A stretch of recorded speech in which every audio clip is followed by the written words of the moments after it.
चलिए जी, लेक्चर 2 हो गया था। लेक्चर 3 करेंगे। आज हम पढ़ेंगे, कल हमने पढ़ा था silent feature of Indian constitution. आज पढ़ेंगे हम प्रीएम्बल। ठीक है, थर्ड लेक्चर रहने वाला है ये।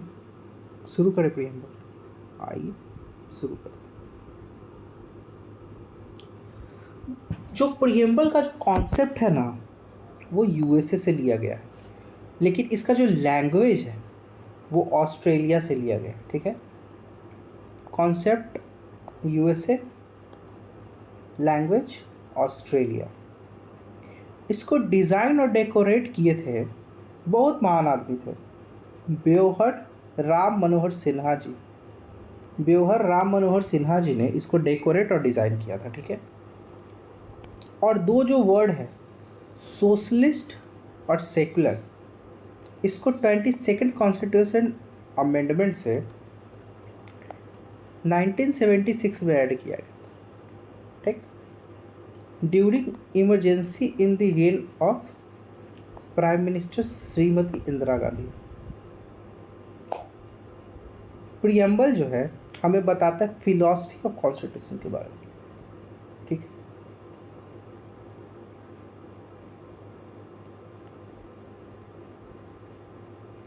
ये हमें बताता है समरी और एसेंस ऑफ कॉन्स्टिट्यूशन। ठीक है, कॉन्स्टिट्यूशन की समरी और एसेंस बताता है। ठीक, it was made after the entire constitution was compiled. Preamble तब बनाया गया जब पूरा कॉन्स्टिट्यूशन को कंपाइल कर लिया गया। ठीक, प्रीएम्बल पता है क्या है? ऑब्जेक्टिव रिवोल्यूशन लेके आए थे नेहरू जी। कब लेके आए थे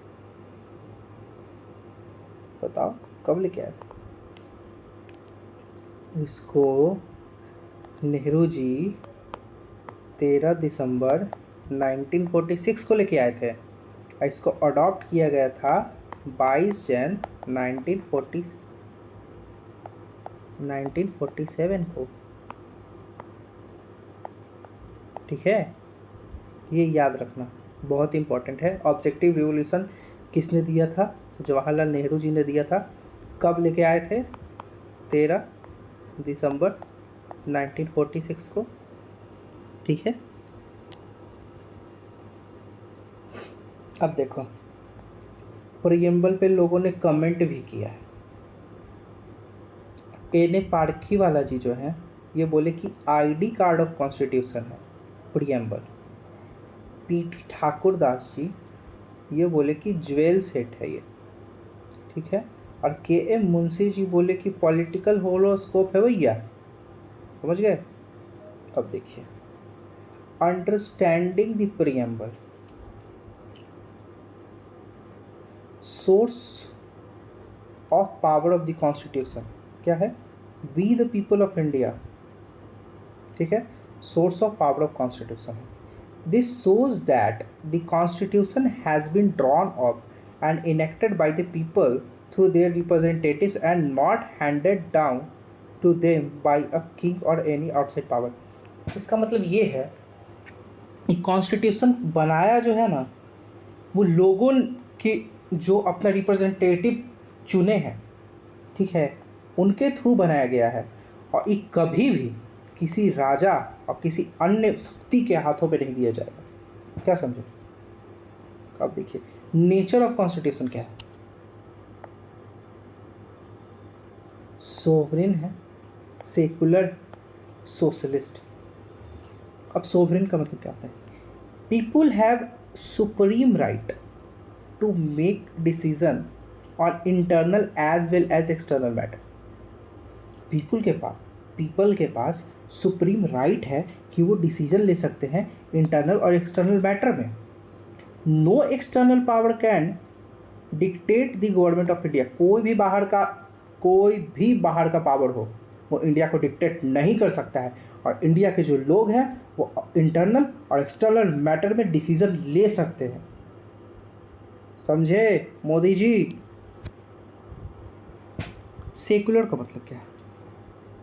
सिटीजन को कंप्लीट फ्रीडम है टू फॉलो एनी रिलीजन और और नो रिलीजन, मतलब यहाँ के जो लोग हैं वो कोई भी रिलीजन को फॉलो कर सकते हैं और नहीं भी फॉलो कर सकते हैं, उनका मन है भैया।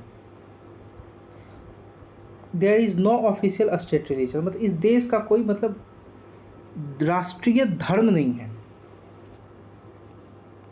Government threat all religious believes, government treats all religious believes and practices equal and impartially, मतलब यहाँ जितने भी धर्म को लोग पालन कर रहे हैं उन सब को जो गवर्नमेंट है वो इक्वली ट्रीट करेगी, ठीक है, और पार्शियलिटी नहीं करेगी, मतलब एक तरफा बाइसनेस नहीं दिखाएगी, ठीक है। In India secularism follow a positive concept, India में सेकुलरिज्म एक पॉजिटिव कॉन्सेप्ट फॉलो करता है, involve of the state religiously, ठीक। सोशलिस्ट क्या है? Wealth is generated socially and should be shared equally by society, जो वेल्थ जो है वो सोशियली जनरेट होगा और सब में इक्वली डिवाइड होगा, ठीक है। Government should regulate the ownership of land and industry to reduce socio economic inequality, मतलब गवर्नमेंट जो है वो लैंड और इंडस्ट्री दोनों को रेगुलेट करेगी ताकि सामाजिक आर्थिक इनइक्वालिटीज़ ना हो। जैसे रसिया है ना, रसिया सारा खुद ही हैंडल करता है। आगे देखिए, यूएसए कैपिटलिस्ट कंट्री, लेकिन इंडिया जो है ये mixed economy.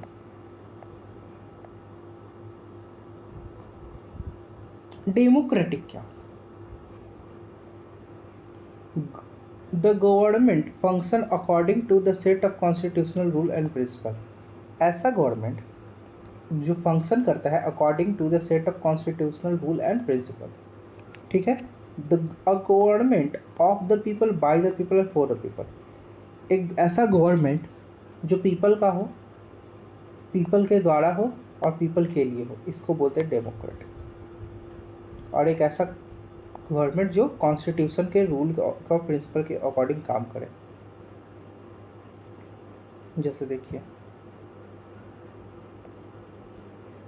UK is not a republic state, ये रिपब्लिक स्टेट नहीं है। अब पहले रिपब्लिक देख लेते हैं। A system of government in which the head of a state is elected by the people and not based on hereditary successor. इसका मतलब ये है कि रिपब्लिक का मतलब देखो यही होता है कि जो हेड ऑफ द स्टेट होता है, मतलब कंट्री का जो हेड होता है वो इलेक्टेड होता है, ना कि सक्सेसर। मतलब होता है ना कि बेटा बन गया हेड, फिर उसके बाद उसका बेटा हेड बन गया, उसके बाद बेटा हेड करे, ऐसे नहीं है, इलेक्ट होके ही हेड बनते हैं, ठीक है। Ultimate authority people of India, ultimate authority जो है वो पीपल ऑफ इंडिया, मतलब देश के लोगों के पास में रहता है, ठीक है। ऑब्जेक्टिव्स ऑफ कॉन्स्टिट्यूशन क्या है? जस्टिस है, इक्वालिटी और लिबर्टी है। जस्टिस क्या करता है? जस्टिस ये करता है कि citizen can not be discriminate on the ground of caste, religion and gender. Citizen को डिस्क्रिमिनेट आप नहीं कर सकते कि उसका कास्ट क्या है, उसका रिलीजन क्या है और जेंडर क्या है, ठीक है। और सोशल इनइक्वालिटी है, उसको रिड्यूस होना होगा, have to be reduced. Justice में क्या कहता है कि किसी भी लोग को आप डिस्क्रिमिनेट नहीं कर सकते हैं कि उसका जात क्या है, लिंग क्या है और रिलीजन क्या है, ठीक है।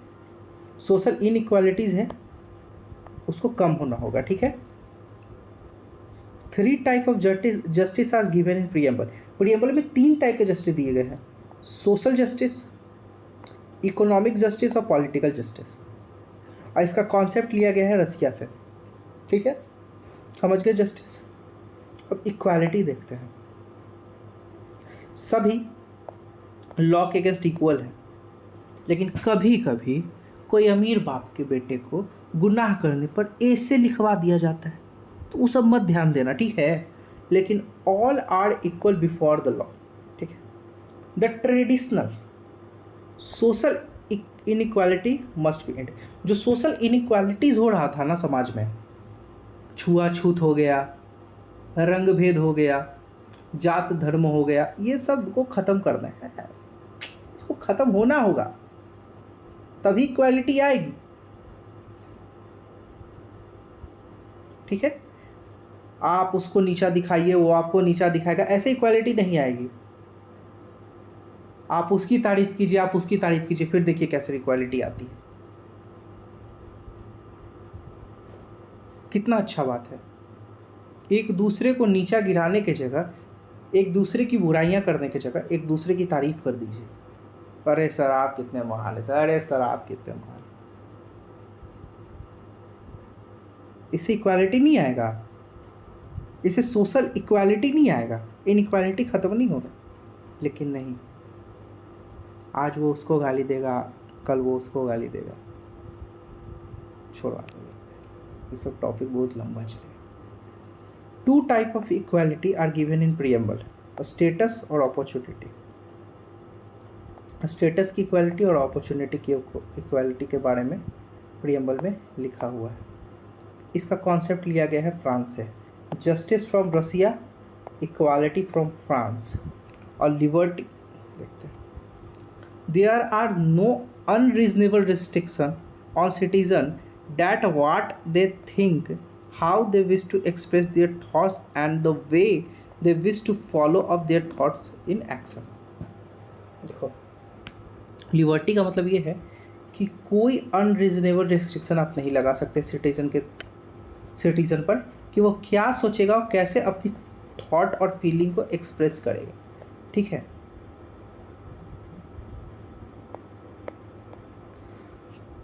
अब देखिए, 5 फॉर्म और liberty are given in preamble. Thought का, एक्सप्रेशन का, बिलीफ का, फेथ का और वर्शिप का। उसका कोई धर्म होगा तो उसको वर्शिप करेगा, उसका किसी चीज़ में बिलीव होगा, उसका किसी चीज़ में फेथ होगा, उसका किसी चीज़ में एक्सप्रेशन होगा या थॉट। और ये भी कॉन्सेप्ट आपका लिया गया है फ्रांस से। ठीक है, लिबर्टी समझ के, इक्वालिटी और जस्टिस बोलिए। जस्टिस रसिया, इक्वालिटी और लिबर्टी दोनों फ्रांस से लिया गया है। एक फर्टर्निटी, वो भी देख लेते। All of us should behave as if we are member of the same family, no one should treat a fellow citizen as inferior. देखो, इसका मतलब फ्रेटर्निटी का मतलब ये है कि हम सबको एक इंडिया में जितने लोग हैं हम सबको एक परिवार का होके रहना है, और किसी को इन्फीरियर फील मत कराना। अय नॉर्थ इंडियन, अय साउथ इंडियन, अय ईस्ट इंडियन, अय वेस्ट इंडियन, ये सब नहीं करना है भाई। हम सब एक फैमिली हैं और फैमिली की तरह रहना है। The term liberty, equality, fraternity and republic are taken from France. Highlight कर देते हैं। Liberty, equality, fraternity, republic are taken from France and ideal justice are taken from Russia. क्या समझे? सिर्फ जस्टिस है वो रसिया से लिया गया, बाकी कुछ भी है कहाँ से लिया गया है चुपचाप आपको फ्रांस मार देना है, डेट सेट, बात खत्म, पैसा हजम। अब देखिए, बात आती है कि क्या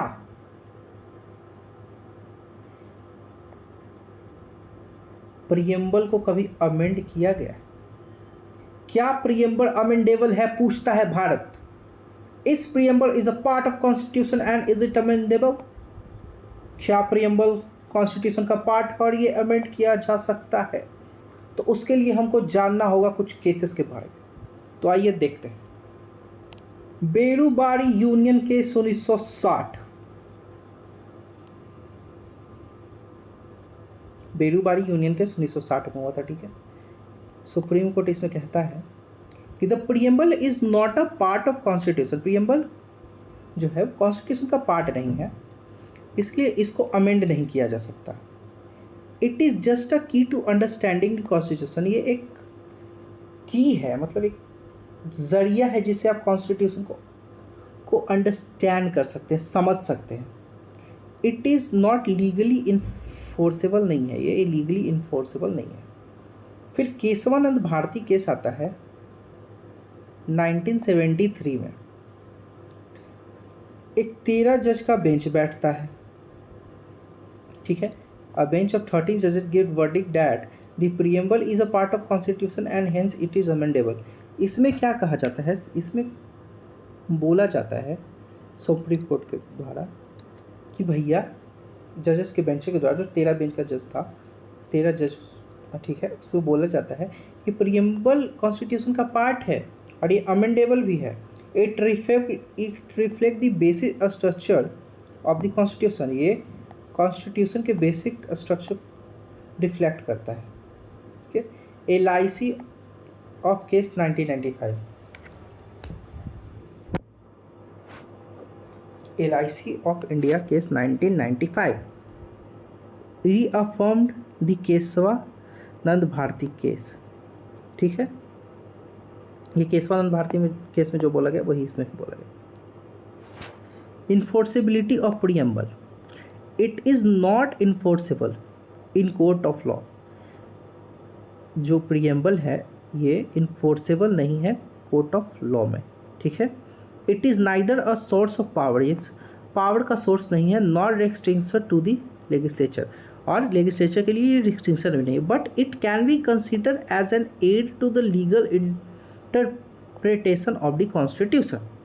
लेकिन ये क्या है, इसको ऐसे कंसिडर किया जा सकता है कि ये एक एड है legal interpretation of the constitution, ठीक है।